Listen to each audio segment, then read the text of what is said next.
The thing about public humiliation is that it tastes like cheap beer and sounds like your wife's cackle echoing off fake wood paneling. I should know. I was drowning in both at the Blue Loon that Friday night, watching Lila perform her favorite party trick, making me look like a complete failure in front of her friends. Like, honestly, Jack can't even please me at home, let alone take care of me financially, Lila announced to her brunch squad, her voice cutting through the bar's Friday night buzz like a rusty knife. She gestured dramatically with her third Cosmopolitan, the pink liquid sloshing dangerously close to the rim. I mean, what kind of man makes his wife pay for her own drinks? Megan, her Instagram-obsessed best friend, immediately whipped out her phone to capture the moment. Oh my God, Lila, you're so funny. This is going straight to my story. The phone's camera light flashed, immortalizing my wife's latest attempt to destroy what was left of my dignity. Britt, Lila's so-called work wife, leaned in with that predatory smile she'd perfected. Maybe it's time to upgrade, honey. There are plenty of real men out there who know how to treat a woman right. I sat there nursing my beer, watching this performance with the detached fascination of a man watching his own execution. At 38, I'd learned that sometimes the best response to being stabbed in the back is to hand your attacker a sharper knife. Let them cut deeper. Let them show everyone exactly who they really are. You know what, ladies? I said, standing up and fishing a 20 from my wallet. I placed it on the sticky table with theatrical precision. Here's for my half of the drinks. Lila, since you're so concerned about being taken care of, maybe you should find someone who can actually afford your standards. The table went quiet for exactly 3 seconds, long enough for me to appreciate the shocked looks on their faces. Then Lila's voice rose to that pitch that could shatter glass and small animals. Are you seriously walking out on me right now? In front of my friends? I turned back, grinning with all the warmth of a January morning in Maine. If you're going to lose, lose with style. That's what my dad always said. Behind me, I could hear Megan's delighted squeal. Oh my God, this is better than reality TV. The camera kept rolling as I walked toward the exit, my boots clicking against the worn wooden floor. Maddie, the bartender who'd been watching this train wreck unfold, caught my eye as I passed. She'd been working the Blue Loon for 5 years, and in that time, she'd developed a sixth sense for marital disasters. Her expression said everything, sympathy mixed with the kind of knowing look that comes from watching too many relationships implode over overpriced cocktails. Take care of yourself, Jack, she called out, her voice barely audible over the renewed chatter from Lila's table. Outside, the October air hit me like a slap of reality. The parking lot was half empty, yellow streetlights casting long shadows between the pickup trucks and SUVs. I stood there for a moment, breathing in the crisp Maine evening and listening to the muffled sounds of the bar behind me. Through the windows, I could see Lila holding court, her hands animated as she no doubt explained to her audience exactly what a disappointment I was. My phone buzzed. A text from Pete, my foreman at the construction site. Beer later? Heard you might need one. Small towns. News traveled faster than gossip at a church social. I drove home through the quiet streets, past the houses where normal couples were probably settling in for a Friday night of Netflix and Chinese takeout. Our house, my house, technically, since my name was the only one on the mortgage, sat at the end of Maple Street like a rebuke to domestic happiness. It was a fixer-upper that I'd been fixing up for 3 years, much to Lila's constant complaints about living in a construction zone. The irony wasn't lost on me that I spent my days building other people's dream homes while my own marriage crumbled around me like drywall in a flood. I was halfway through my second beer, sitting in my cluttered basement workshop and contemplating the therapeutic value of power tools, when I heard the knock upstairs. Soft, hesitant, not Lila's usual dramatic entrance. I climbed the stairs, expecting to find my wife ready for round 2 of our evening's entertainment. Instead, I opened the door to find Maddie standing on my porch, holding a 6-pack of beer and wearing an expression that was part concern, part determination. Figured you might want some company, she said. Wahal, and better beer than what you've got in there. Maddie Sullivan had been part of the landscape of my life for longer than I cared to admit. We'd dated briefly in high school before life and different colleges pulled us in separate directions. She'd returned to town 5 years ago after a divorce that had left her with trust issues and a sharp tongue that could cut glass. We'd maintained the kind of careful friendship that former lovers sometimes manage. Respectful distance seasoned with shared history. That obvious, huh? I stepped aside to let her in. Jack, I've been bartending for 5 years. I can spot a man having the worst night of his life from across a crowded room. She handed me the beer and looked around the living room with its half-finished crown molding and paint samples taped to the walls. Besides, what Lila did tonight was cruel, even by her standards. We sat in the kitchen, drinking her beer and talking about everything except my marriage. Maddie told me about her plans to buy the Blue Loon from the current owner, about her ex-husband's latest attempt to reduce his alimony payments, about the new brewery that was opening in the next town over.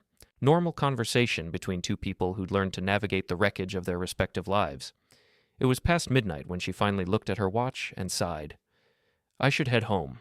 Early shift tomorrow. You can take the guest room, I offered. It's late, and you've been drinking. She hesitated for exactly the length of time it takes for a reasonable person to weigh their options.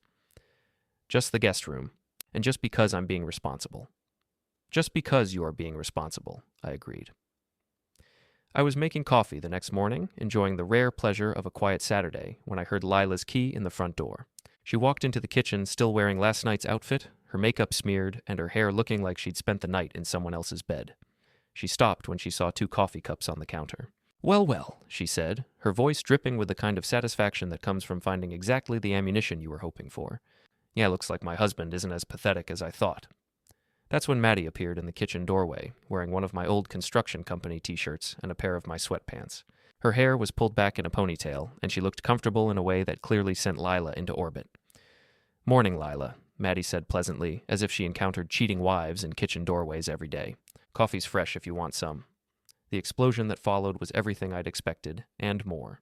Lila screamed about betrayal, about how I was a cheating bastard just like every other man she'd ever known, about how she was going to take me for everything I was worth in the divorce. She threw her purse across the kitchen, sending the contents scattering across the floor. That's when I noticed her phone, face up on the linoleum, buzzing with incoming messages. The screen showed a contact labeled Simon G. and a preview of a text that started with, "Last night was amazing, baby." I looked at the phone, then at Lila's flushed face, then at Maddie's carefully neutral expression. Interesting, I said quietly. Very interesting. The thing about betrayal is that it clarifies everything, like putting on glasses for the first time. Suddenly all the blurry details of your life snap into sharp, painful focus. Lila's mysterious yoga retreats, the new gym bag I'd never seen before, the way she'd started working late 3 nights a week, the credit card charges at restaurants I'd never been to, Simon G. Simon Graham. I knew him, of course. In a town of 8,000 people, you know everyone, at least by sight. Simon worked at Lila's marketing firm as some kind of social media specialist. He was also a personal trainer at the fancy gym that had opened last year, the kind of place that charged $60 a month for the privilege of using equipment that wasn't held together with duct tape and prayer. Simon was everything I wasn't. 6'2", perfectly sculpted, drove a tricked-out Jeep Wrangler that he'd modified with more lights than a Christmas tree. His Instagram feed, which I'd started studying with the dedication of a military strategist, was a monument to his own magnificence. Shirtless gym selfies, protein smoothie recipes, motivational quotes superimposed over sunset photos, the kind of man who used hashtags unironically. After Lila's dramatic exit, she'd stormed out promising to figure out our situation. I'd spent the weekend in my basement workshop, surrounded by the tools of my trade and planning my next move. Construction work teaches you patience. You don't just start swinging a hammer and hope for the best. You measure twice, cut once, and always have a backup plan. Monday morning found me at the construction site by 6 a.m., nursing coffee that could strip paint and watching my crew set up for another day of building someone else's dream house. Pete ambled over, carrying his own cup of industrial-strength caffeine and wearing the expression of a man who'd heard things. "So," he said without preamble, "heard you and Lila had some excitement this weekend." Pete Morrison was 55 years old, built like a brick shithouse, and had been working construction since before I was born. He was also the closest thing I had to a best friend, which said something depressing about my social life. "News travels fast," I said. "Mrs. Hennessy was at the Blue Loon Friday night. Saw the whole show." Pete spat into the dirt with the precision of a man who'd been perfecting the gesture for decades. "Also saw that fancy Jeep parked behind the marketing building Saturday afternoon. Real cozy-like." I felt something cold settle in my stomach. "Saturday afternoon?" "Yep. Right around the time you were probably having your heart-to-heart with the missus." Pete's weathered face cracked into what might have been a smile. Funny how these things work out. That afternoon, I took an extended lunch break and drove to the marketing firm where Lila worked. It was one of those modern glass buildings that looked like it had been designed by someone who'd never actually worked in an office. All sharp angles and reflective surfaces that turned the interior into a greenhouse by 3 p.m. I parked across the street and waited. At 12:30, Lila emerged with her usual lunch crew, Megan, Britt, and 2 other women whose names I'd never bothered to learn. They walked toward the trendy sandwich shop that had opened downtown, their voices carrying across the street in a chorus of complaints about their jobs, their boyfriends, and the general unfairness of life. At 12:45, Simon's Jeep pulled into the parking lot behind the building. I gave him 10 minutes, then walked into the building like I belonged there. The receptionist, a young woman who looked like she'd graduated from college approximately 15 minutes ago, glanced up with the kind of professional smile that cost extra. "Can I help you?" "I'm here to see my wife, Lila Mercer." She forgot her lunch. I held up a brown paper bag that I'd grabbed from my truck, hoping it looked domestic enough to be believable. "Oh, she just stepped out, but I think she's meeting with Simon in conference room B. Down the hall, third door on the right." The conference room had glass walls, which made surveillance embarrassingly easy. Through the transparent barrier, I could see Lila and Simon sitting close together at the polished table, their heads bent over what was supposed to be a laptop but looked more like an intimate conversation. As I watched, Simon reached over and tucked a strand of hair behind Lila's ear. I took out my phone and started recording. They were so absorbed in each other that they didn't notice me standing in the hallway, documenting their little workplace romance. Simon's hand rested on Lila's thigh. She leaned into him, laughing at something he'd whispered in her ear. It was the kind of casual intimacy that comes from practice, from knowing exactly how to touch someone without anyone else noticing. Except someone else was noticing, someone else was recording, someone else was planning. I walked back to my truck with the kind of calm that comes from finally understanding the rules of the game you're playing. For months, I'd been operating under the assumption that my marriage was worth saving, that Lila's complaints about money and ambition and my general inadequacy were the normal friction of two people trying to build a life together. Now I understood that I'd been playing defense in a game where the other team had been running up the score for months. Time to change strategies. That evening, I drove to the Blue Loon. Maddie was working the dinner shift, moving between tables with the efficient grace of someone who'd mastered the art of carrying multiple plates without dropping them. She saw me come in and nodded toward an empty booth in the corner. "Beer?" she asked when she reached my table. "Beer and information." She raised an eyebrow but went to get my drink. When she returned, she slid into the booth across from me and glanced around to make sure no one was listening. "What kind of information?" "The kind that might help me understand exactly how long my wife has been making a fool of me." Maddie was quiet for a long moment, her fingers drumming against the table. "Jack, are you sure you want to go down this road? Sometimes it's better not to know." "I'm already down this road. I just want to know how far I have to walk." She sighed. 3 months, maybe 4. They started coming in here together after work, always sitting in the back booth, always paying cash. I figured it was just office friends grabbing drinks, but friends don't play footsie under the table, and they don't leave together every time. I took a long drink of my beer, letting this information settle into the growing pile of evidence I was accumulating. 3 months. That meant it had started right around the time Lila had begun her campaign of public humiliation, turning me into the punchline of her social circle's favorite joke. "There's something else," Maddie said quietly. "Last week, I overheard them talking about your house. About how much it might be worth, what kind of equity you have in it. Simon was asking a lot of questions about Maine divorce law. The beer turned to acid in my stomach. They're planning something. Sounds like it." I left the Blue Loon with a clear understanding of my situation. Lila and Simon weren't just having an affair, they were planning my financial destruction. In Maine, adultery didn't automatically disqualify someone from getting alimony or a share of marital assets, but it could be a factor if you could prove it. More importantly, if they were planning to claim that I was abusive or neglectful, having evidence of their affair would be crucial for my defense. I spent that night in my workshop, surrounded by the tools I used to build other people's dreams, planning the systematic destruction of my wife's carefully constructed lie. The first step was information gathering. I needed to know everything: where they went, when they met, what they were planning. I needed evidence that would hold up in court and, more importantly, evidence that would destroy them in the court of public opinion. In a small town like ours, reputation was everything. Lila had spent years cultivating her image as the long-suffering wife of an underachieving husband. Simon had built his personal training business on the foundation of being a trustworthy, reliable guy who could help you achieve your fitness goals. Time to show everyone who they really were. The second step was patience. I'd learned from years of construction work that the most important part of any demolition was preparation.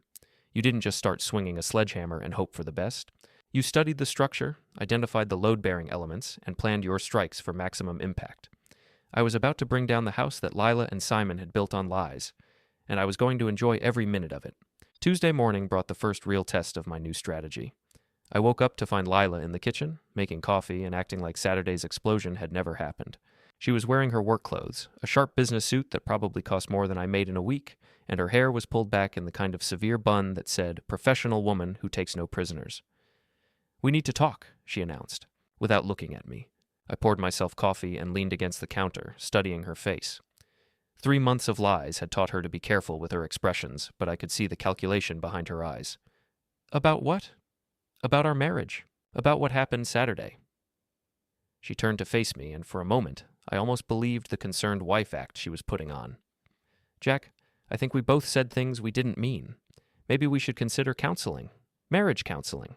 The classic move of someone who needed time to cover their tracks and establish a paper trail of trying to save the relationship. I could practically see the divorce attorney's checklist in her head. Demonstrate good faith effort, document husband's unwillingness to work on relationship, establish pattern of emotional neglect. "That's a great idea," I said, watching her face carefully. "We should definitely work on our communication." She blinked, clearly not expecting agreement. "Oh, good. I'll make some calls today. Take your time. I'm not going anywhere." After she left for work, I made a call of my own. Jessica Martinez worked at the county clerk's office and owed me a favor from when I'd fixed her kitchen cabinets at cost. More importantly, she was Simon's ex-girlfriend, a detail I'd discovered through some careful social media stalking. "Jack Mercer," she said when she answered the phone.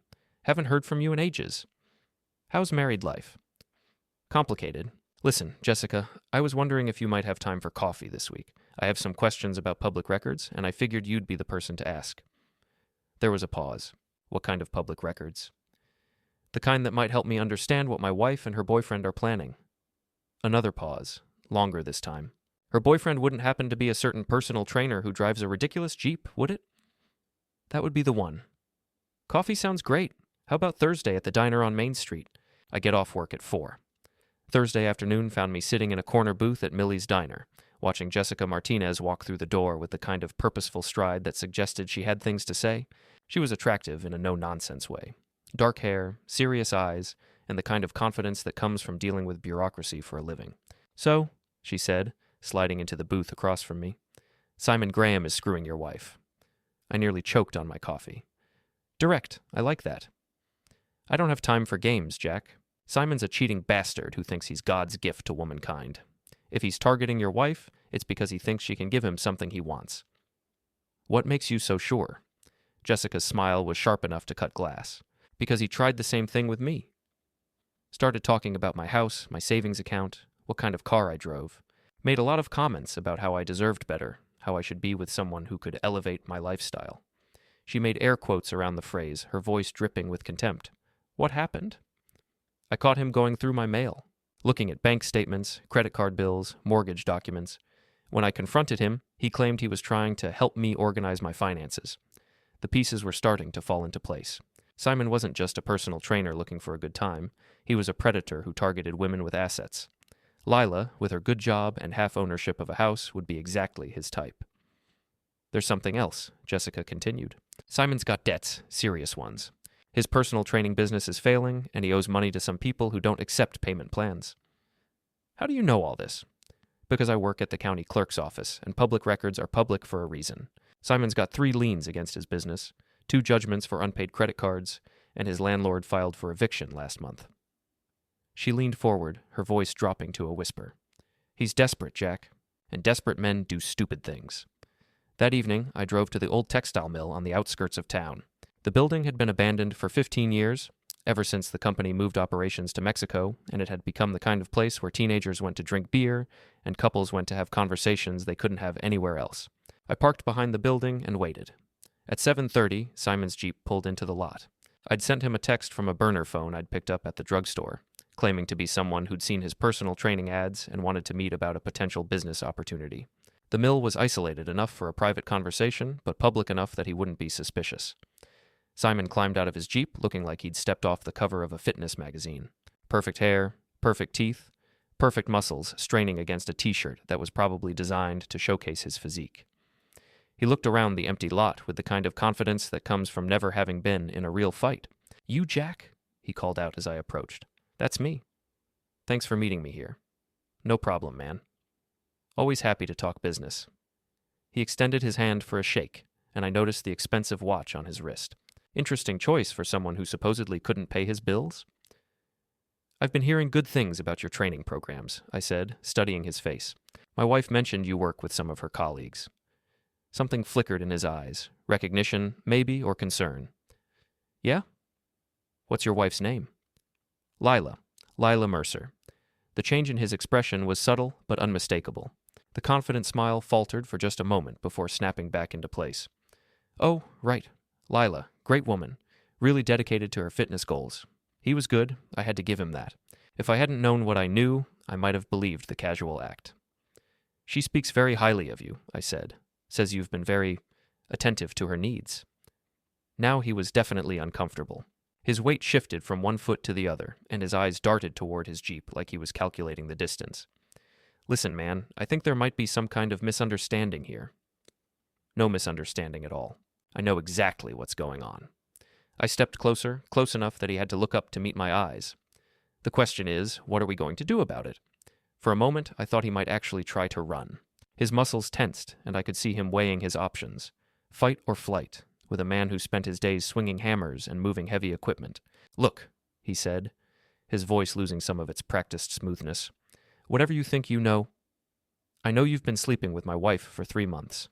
I know you've been asking questions about my house and my finances. I know you're planning something that's going to end very badly for both of you. His face went pale under his perfect tan. Jack, I think we should all sit down and talk about this like adults. We're talking now. I reached into my jacket pocket and pulled out my phone, showing him the video I'd recorded at the marketing firm. See, the thing about glass conference rooms is that they're not very private. He watched the video with the expression of a man watching his own execution.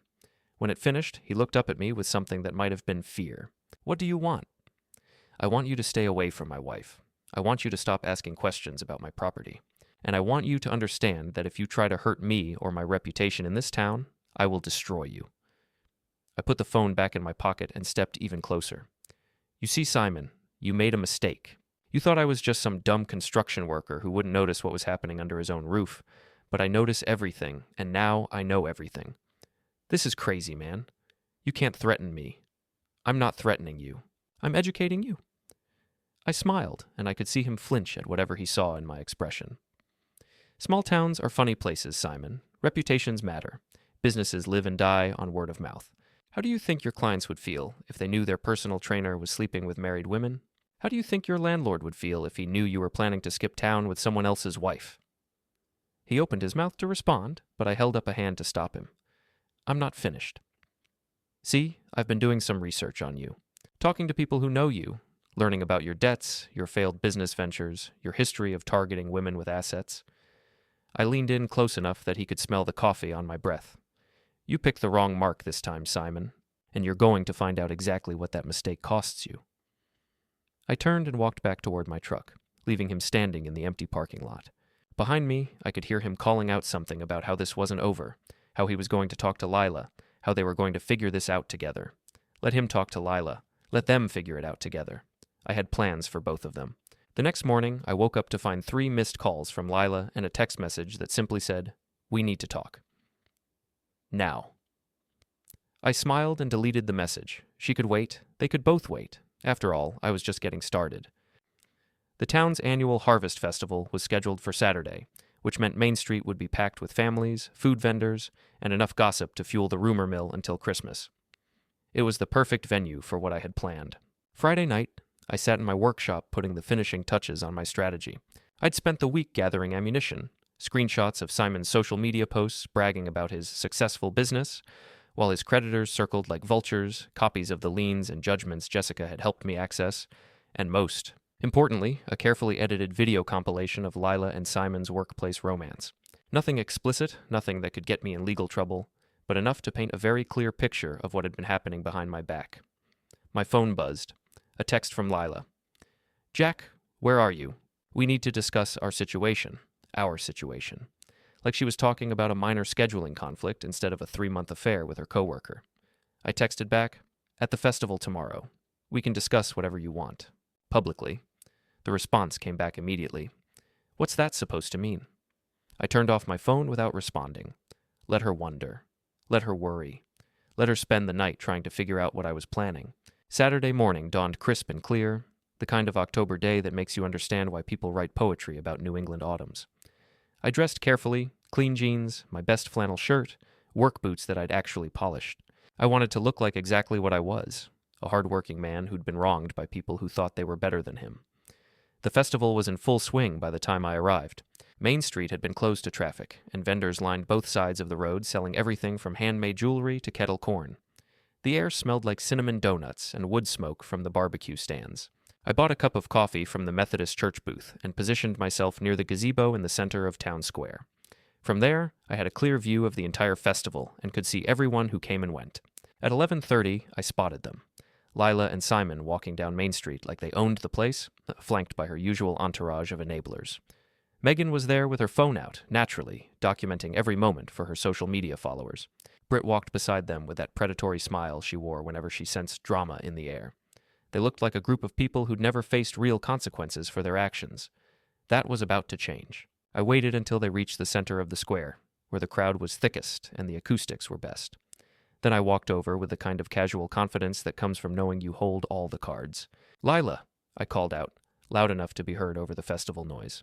"There you are. I've been looking for you."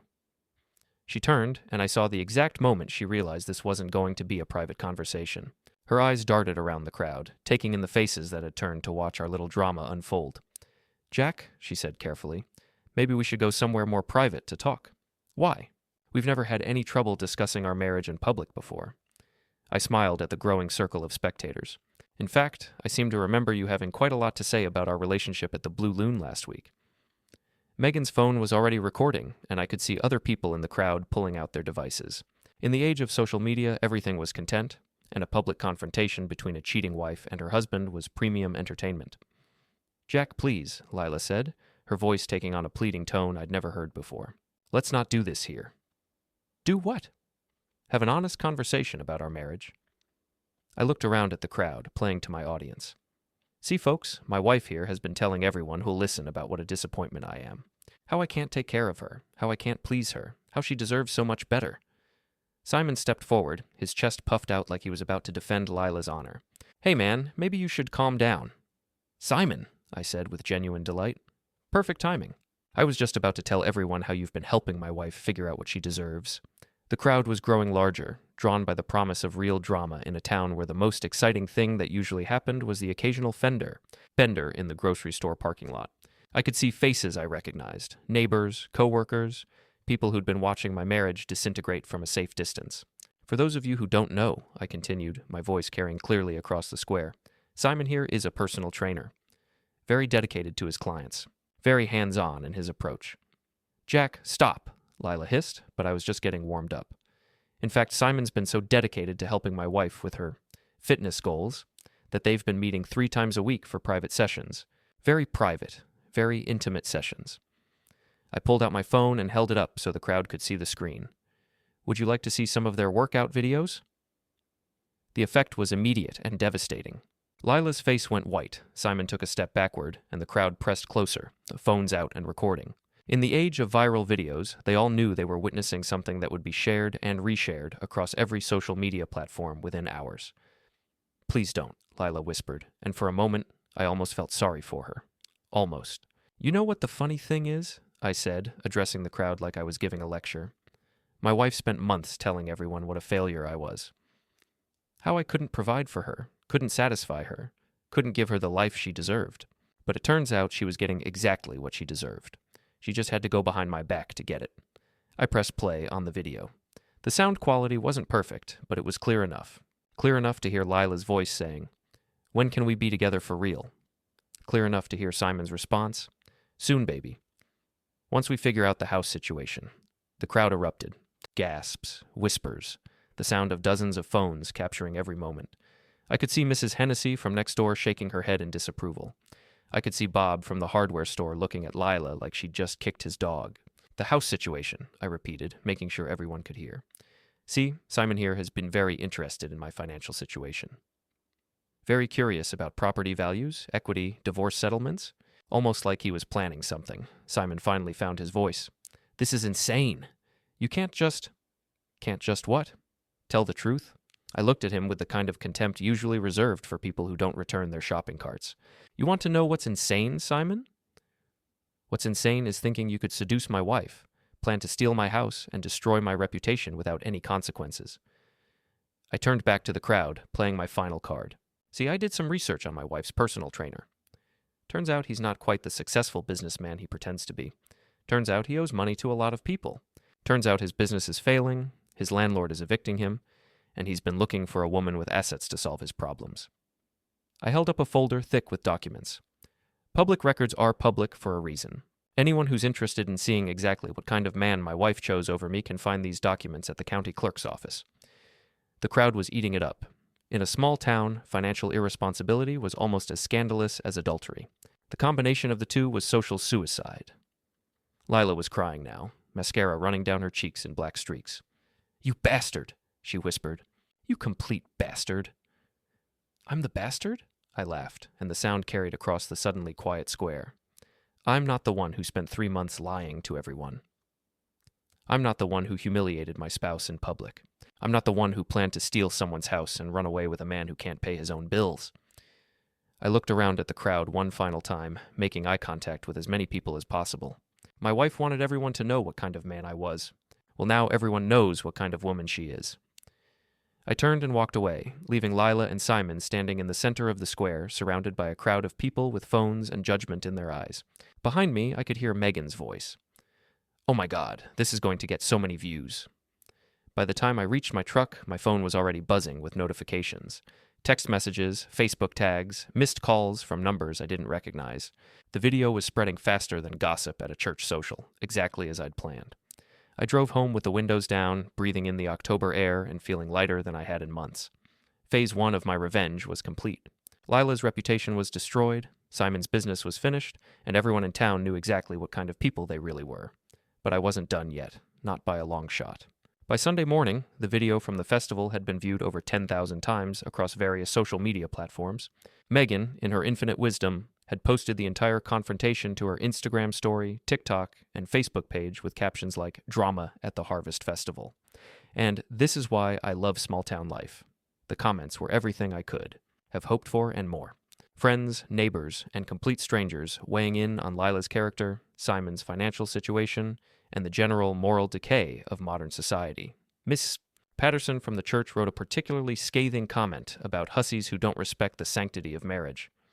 Bob from the hardware store shared the video with the caption, "This is what happens when people forget their values. My phone had been ringing all morning, but I let it go to voicemail. I had more important things to do than listen to Lila's friends trying to do damage control. At noon, I heard a car pull into my driveway. Through the kitchen window, I could see Simon's ridiculous Jeep, its chrome accessories glinting in the autumn sunlight. He sat behind the wheel for a long moment, probably working up the courage for whatever confrontation he was planning. I opened the front door before he could knock. "Simon," I said pleasantly, "what brings you to my neighborhood?"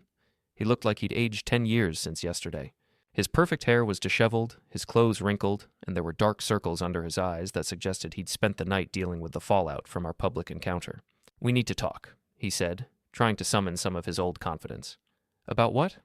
"About yesterday. About that video. About what you're trying to do to us." I stepped out onto the porch, closing the door behind me. "What I'm trying to do to you?" "Simon, I'm not trying to do anything to you. I already did it." His jaw clenched. "You ruined everything. My business, my reputation, my relationship with Lila. You destroyed my life over a stupid affair." "Stupid affair?" I laughed, and the sound made him flinch. "Is that what you're calling it? A stupid affair? It wasn't supposed to happen like this. Lila and we fell in love. Real love. Not like whatever you two had." The audacity was breathtaking. Even now, even after being exposed in front of the entire town, he was trying to reframe their betrayal as some kind of romantic fairy tale. "Love," I repeated. "Is that what you call going through her purse looking for financial information? Is that what you call asking questions about property values and divorce settlements?" His face flushed. "You don't understand. Lila deserves better than this." He gestured at my house, at the neighborhood, at the life I'd built. "She deserves someone who can give her the things she wants. With my money. With money she's entitled to as your wife." There it was. The truth, finally stripped of all pretense and romantic justification. Simon hadn't fallen in love with Lila. He'd fallen in love with what he thought she could give him. A house, financial security, a solution to his mounting debts. Here's the thing, Simon, I said, leaning against the porch railing. You made a fundamental miscalculation. You thought I was just some dumb construction worker who wouldn't notice what was happening. You thought you could seduce my wife, plan my financial destruction, and ride off into the sunset with my assets. I pulled out my phone and showed him the screen. But I noticed everything. I documented everything. And now everyone knows everything. The video playing on my phone wasn't the one from yesterday's confrontation. This was something new, security camera footage from the Blue Loon showing Lila and Simon in their back booth, hands all over each other, completely oblivious to the camera mounted in the corner. Maddie was very helpful, I said. Turns out she's been documenting your little romance for months, just in case it ever became relevant. Simon's face went white. You can't use that. It's private. Actually, it's not. The Blue Loon is a public establishment, and customers have no reasonable expectation of privacy. Basic law, Simon. You should have looked it up before you started planning your little scheme. I put the phone away and studied his face. Fear, anger, desperation, all the emotions of a man who'd finally realized he was completely outmatched. Here's what's going to happen, I continued. You're going to stay away from my wife. You're going to stay away from my house. You're going to pack up whatever's left of your failing business and leave town. And if you ever try to contact Lila again, I will make yesterday's public humiliation look like a gentle suggestion. You can't make me leave town. Can't I? I smiled, and I could see him recognize the expression from our encounter at the mill. Simon, your landlord has already started eviction proceedings. Your creditors are circling like vultures. Your business is finished. Who's going to hire a personal trainer who seduces married clients? And now, thanks to yesterday's performance, everyone in town knows exactly what kind of man you are. I leaned forward, close enough that he had to look up to meet my eyes. You have nothing left here. No business, no reputation, no future. The smart play is to cut your losses and start over somewhere else, somewhere people don't know your name or your story. He opened his mouth to argue, but I held up a hand to stop him. Or you can stay and fight. You can try to salvage your reputation, rebuild your business, convince people that you're really the victim in all this. But if you choose that path, I promise you that every day will be worse than the last. Every potential client will have seen that video. Every landlord will know about your debts. Every woman in town will know what you did to my marriage. I straightened up, giving him space to breathe. Your choice, Simon. But choose quickly. My patience has limits, and you've already tested them more than I'd recommend. He stared at me for a long moment, and I could see him weighing his options.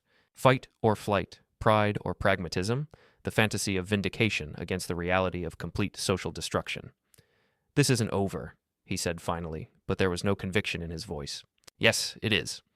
He turned and walked back to his jeep, his shoulders slumped in defeat. As he drove away, I could see him talking on his phone, probably calling Lila to report on our conversation. Let him call her. Let them commiserate together about the unfairness of consequences and the cruelty of public judgment. It wouldn't change anything. An hour later, Lila's car pulled into the driveway. She looked worse than Simon had. Her usually perfect hair was pulled back in a messy ponytail. Her makeup was minimal, and she was wearing sweatpants and a t-shirt, the kind of outfit she usually reserved for cleaning the house or recovering from the flu. Jack, she said when I opened the door, can I come in? It's still your house, too, for now. She followed me into the kitchen, where I poured myself a cup of coffee and waited for whatever speech she'd prepared. I want you to know that I never meant for it to happen like this, she began. How did you mean for it to happen? She flinched at the question. I don't know. I was unhappy, Jack. I felt trapped, like I was settling for a life I didn't want. So you decided to have an affair with your coworker and planned to steal my house. We weren't going to steal anything. I'm entitled to half of everything as your wife. After you committed adultery. That doesn't matter in Maine. It's a no-fault divorce state. I set down my coffee cup and looked at her with something that might have been pity. Even now, even after everything that had happened, she was still thinking about the money. You're right, I said. Maine is a no-fault state, which means you'll probably get half of everything, regardless of your affair. Her face brightened slightly, like she thought she was finally getting through to me. But here's the thing, Lila. Half of everything isn't very much when everyone in town knows what you did. Half of everything doesn't help when your employer decides that having an adulterous employee is bad for their image. Half of everything doesn't matter when no one wants to hire someone who's been publicly exposed as a cheater and a liar. The color drained from her face. They can't fire me for my personal life. Can't they? You are having an affair with a direct report. That's a clear violation of your company's ethics policy. Sexual harassment, abuse of power, creating a hostile work environment. Take your pick. I pulled out my phone and showed her an email I'd received that morning. Your boss wants to meet with you first thing Monday morning. Something about inappropriate workplace relationships and conduct unbecoming of a management employee. She stared at the screen with the expression of someone watching their entire world collapse.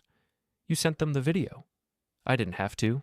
Megan posted it to social media, remember? It's been shared hundreds of times. Your coworkers, your boss, your clients, everyone has seen it by now.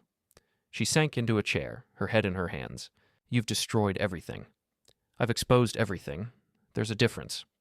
For a long moment, we sat in silence. Outside, I could hear the sounds of a normal Sunday afternoon. Kids playing in the street, lawnmowers running, the distant sound of a football game on someone's television. The sounds of the life Lila had decided wasn't good enough for her. What happens now? She asked finally. Now you figure out what your life looks like without me in it. Without Simon. Without the reputation you spent years building on lies. I stood up and walked to the kitchen window, looking out at the yard I'd spent 3 years landscaping. You wanted better, Lila. You wanted more than what I could give you. Well, now you're free to find it. Somewhere else, with someone else, using your own money and your own reputation. She looked up at me with tears in her eyes. I never wanted to hurt you. Yes, you did. You wanted to hurt me publicly, repeatedly, in front of everyone we knew. You wanted to make me feel small and inadequate and worthless. The only thing you didn't want was to get caught. I turned back to face her. But you did get caught. And now everyone knows exactly who you are and what you're capable of. That's not my fault, Lila. That's yours. She stood up slowly, like an old woman with arthritis. I'll have my lawyer contact you about the divorce proceedings. You do that. And Lila? When you're meeting with your lawyer, make sure to mention the video evidence of your affair. Make sure to mention Simon's financial situation and his history of targeting women with assets. Make sure to mention that everyone in town has seen you publicly humiliated for your choices. I walked her to the door, the perfect gentleman to the end. Because even in a no-fault state, judges are human beings. And human beings don't like people who lie, cheat, and try to steal other people's houses. She paused at the door, looking back at me one last time. I hope you're happy. I'm satisfied. That's better than happy. That's permanent. After she left, I sat on my porch with a beer, watching the sun set over the neighborhood I'd called home for 5 years. Tomorrow, I'd go back to work. I'd build other people's dream houses, collect my paycheck, and come home to a house that was finally completely mine. My phone buzzed with a text from Maddie. Heard you had some visitors today. Everything okay? I typed back, everything's perfect. Want to grab dinner this week? Thought you'd never ask. I finished my beer and went inside to start planning my new life.